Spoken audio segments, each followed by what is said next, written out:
Welcome to the GRUMO podcast, a weekly concoction of irreverence, humor, and science designed to nourish your mind and brighten your day. My name is Miguel Hernandez, and in today's episode, I'll talk about why there's nothing wrong with being an introvert. Are you ready? Let's do it.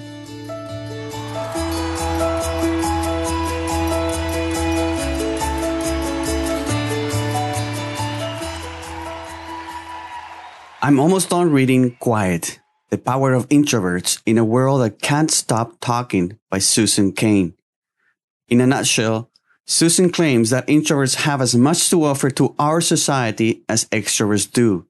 Introverts simply accomplish things quietly, but they sure can accomplish great things. And there are many examples of famous introverts like Einstein, Gandhi, Rosa Parks, Bill Gates, Steven Spielberg, Sir Isaac Newton, Eleanor Roosevelt, Mark Zuckerberg, Larry Page, and of course, the one and only, and not so famous, Miguel Hernandez, me.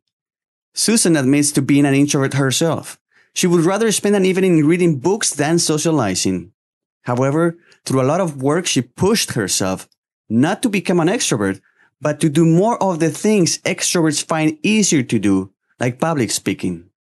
Unfortunately, as Susan points out, there's still a social stigma against introversion, where extroversion is seen as a positive trait associated with successful people. Introversion is seen as a negative trait associated with weaklings and loseroos, a word I just invented. But this was not always the case. Before the turn of the century, many of the traits associated with introverts were highly regarded. This was the era of the culture of character. As people flocked to the cities and getting noticed among strangers became more difficult, we transformed into a society of attention-seeking salesmen. The culture of personality was born, and many traits associated with extroversion started to be correlated to success in business and in life. The problem with being an introvert today is that you may think there is something wrong with you. At least that's what I thought for many years. Of course, when I was growing up, I didn't know I was an introvert. I just noticed I enjoyed a lot time alone, tinkering with tools, playing in the garden, reading, spending countless hours building Lego contraptions. My mom has many times told me the story of when I was around 12 and my friends came to visit, and I asked her to lie and tell them I was sick and I couldn't go out and play with them. I was fine. I just wanted to play with my Legos. Although my mom understood and supported my desire to spend time alone, it was heartbreaking for her to see my friends live sad without me. Through her bestseller book, Susan is empowering millions of introverts to accept themselves, to understand that there's nothing wrong with introversion, and to embrace and exploit the traits that are more common among introverts like focus, attention to detail, being more observant, being better listeners, and seeking deeper connections. Well, thank you, Susan. You have given me permission to be okay with being, as my wife puts it, an antisocial weirdo. Yeah! Actually, I had given myself permission to be okay with who I am long time before Susan came along, but it's nice and reassuring to learn about the power of introversion from a different, well-researched perspective. And all of this so I can get to the part of this message that I really wanted to get to. Here we go. Being loud doesn't make you right.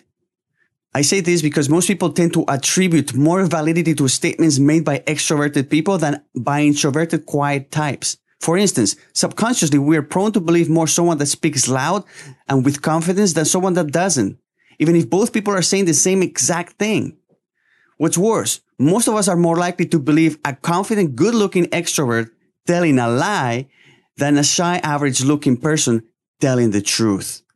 This may explain why many companies, institutions, and countries end up being run by big, fat, lying extroverts.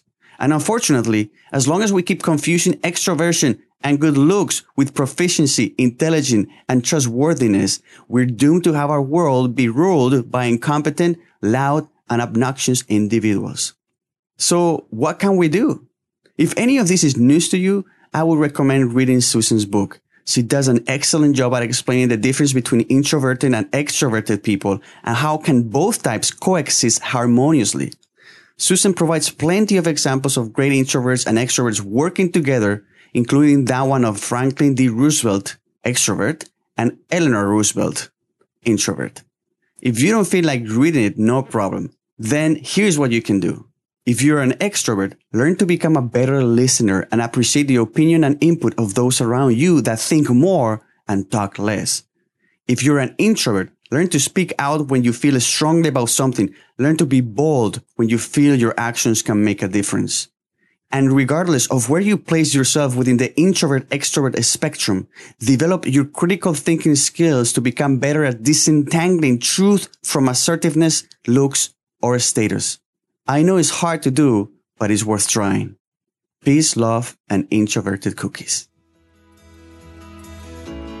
Well, that's all for today. If you enjoyed this episode, please subscribe to it, rate it, and share it with your friends. To listen to previous episodes, just go to GRUMO.com.